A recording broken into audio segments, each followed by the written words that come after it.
The Little Match Go. A big shout out to Ben, Jay, Kelly, Angela, Katerina, and Monsieur Pompadour for requesting today's story. Snow drifted down in slow, soft flakes from the grey New Year's Eve sky, covering the city in a blanket of frigid white. It lay thick on rooftops, weighed down branches of bare trees, and muffled the sound of footsteps on the cobblestones. The streets were busy with people hurrying to their warm dinners, their celebrations, and their waiting families. Laughter spilled from doorways, chimneys puffed out ribbons of smoke, and windows glowed with the rich amber of indoor lamps. But the warmth stopped at the threshold of each door. Out on the street, the cold ruled everything, sharp and merciless. Down one narrow lane, between tall buildings that blocked the wind only enough to let the cold settle heavily, walked a small girl. She wore no hat, no scarf, and no shoes, her little feet red and raw from the cold. Each step felt like stepping on needles of ice. Her thin dress hung in stiff folds, frozen at the edges. Her fair hair, once soft and curly, now clung in damp strands to her cheeks. She held a single large box of matches, half empty, half precious, as it was the only thing she had been sent out to sell by her stepfather. If she returned home without coins, she knew what awaited her: harsh words, colder treatment, and perhaps even punishment. But still, the coins would not appear simply because she wished for them. One by one, she walked past warm homes where scents of roasted goose, baked apples, and cinnamon drifted into the freezing air. She breathed them in as long as she could, letting the aromas warm her thoughts, if not her skin. People passed by her without seeing her, without noticing the trembling of her fingers or the purple tint of her lips. Some were wrapped in fur coats, others carrying gifts or lanterns. All of them were looking forward to the turning of the year. No one stopped. No one bought a match. No one offered a kind word. She pressed closer to building walls, shielding herself from gusts of wind. Her stomach ached with hunger. Her eyes stung with the cold. But she walked on, whispering to herself in a voice barely louder than the snow falling around her. Just one match. Someone must need one. But no one did. By late evening, her fingers were stiff and her toes were numb. She could no longer feel the ground beneath her. Lights in the homes around her glimmered more brightly, now festive, beautiful, unreachable. She dared not return home empty-handed. The thought of her stepfather's anger frightened her just as deeply as the cold did. And so she wandered on, unseen in a city full of people, as the last hours of the year slipped quietly away.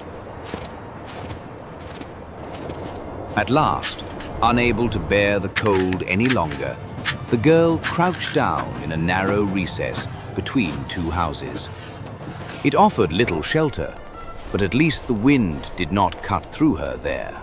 Shivering uncontrollably, she looked down at her fingers and thought of the matches she carried. How often had she been told that they were not for her to use? But what did it matter now? She was so cold, she thought she might break like a frozen twig. Perhaps, she thought, just one match, one small flame to warm her fingers. She pulled a match from a bundle.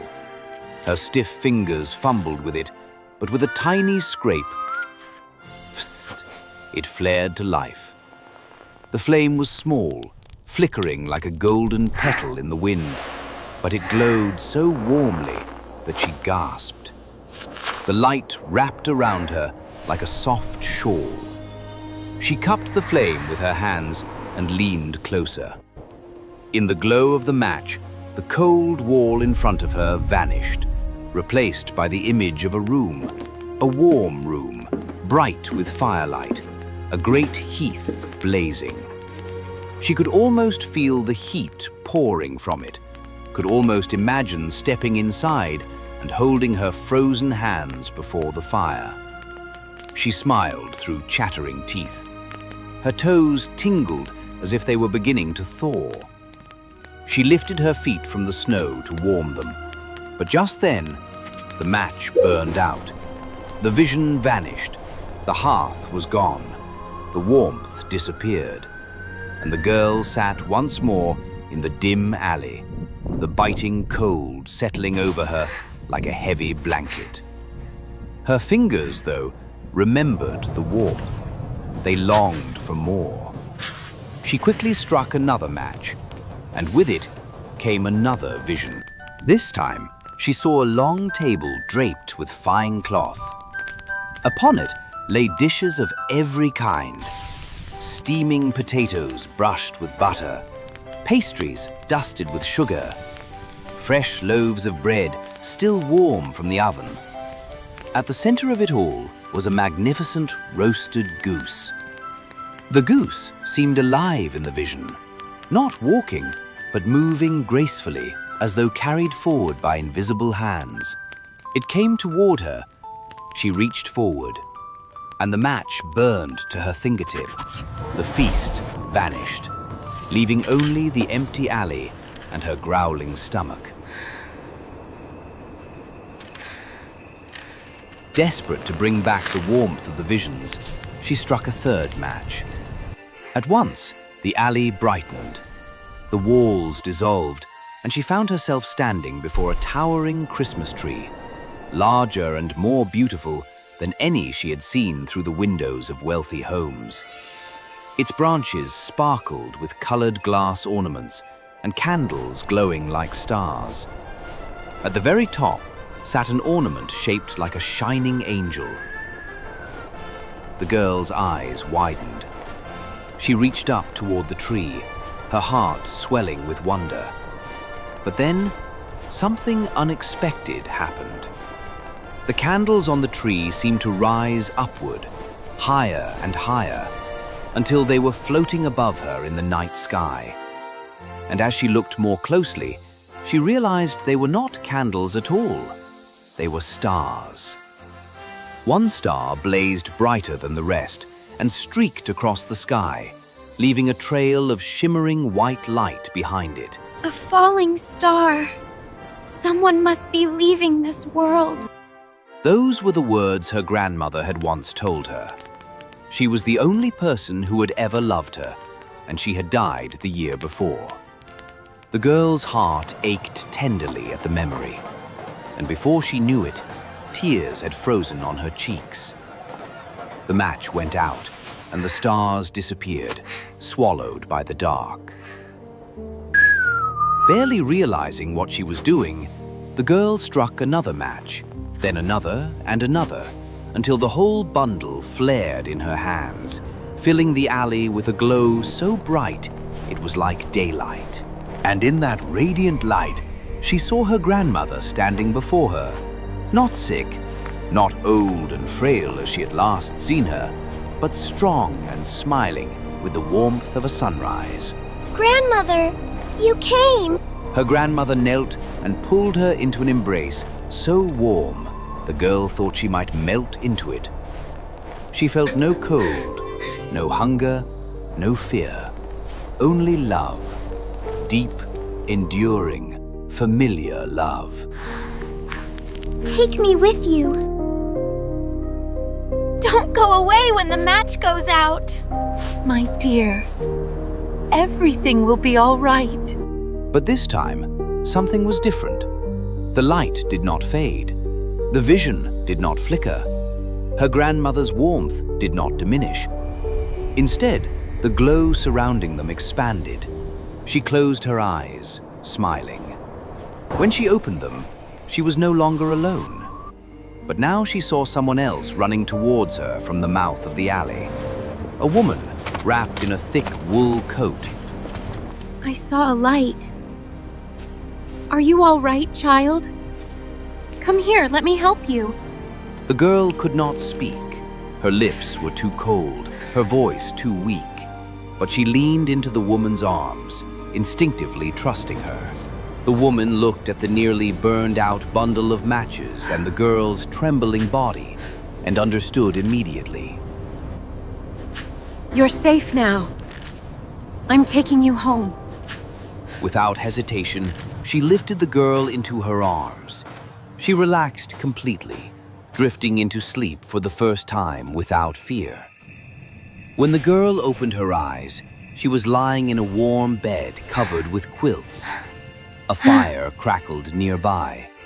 The smell of soup drifted through the small but cozy room. She sat up slowly, still wrapped in blankets. You're safe. Eat slowly. The girl took a spoonful. Warmth bloomed inside her, spreading from her stomach to her chest. The days that followed were filled with healing. The woman, whose name was Marta, washed her wounds, treated her frostbitten fingers, gave her clean clothes, and never once left her side longer than necessary. She listened when the girl spoke and comforted her when memories frightened her. And slowly, the girl came to trust her completely. One morning, Marta wrapped the girl's hands gently in her own. I've spoken with the authorities. I've told them everything. If you want it, if you choose it, I would like to become your guardian. A guardian? A home. A family. Permanently. If you want it. Yes, please. The girl threw her arms around her, trembling not from cold, but from overwhelming joy. From that day forward, the girl lived in a warm home full of love. She had her own bed, her own clothes, her own books, her own spot by the fire. She went to school. She learned to read. She laughed often. She grew confident, curious, and bright. Marta became not just her rescuer, not just her guardian, but her mother in every possible way. They celebrated every New Year's Eve together, not with sorrow, but with gratitude. Sometimes, on quiet winter nights, the girl would light a single match and watch its glow.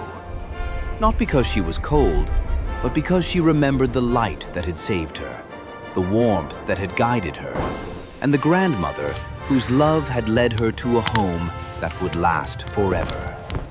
And she knew, with absolute certainty, that she would never be cold, hungry, or alone again.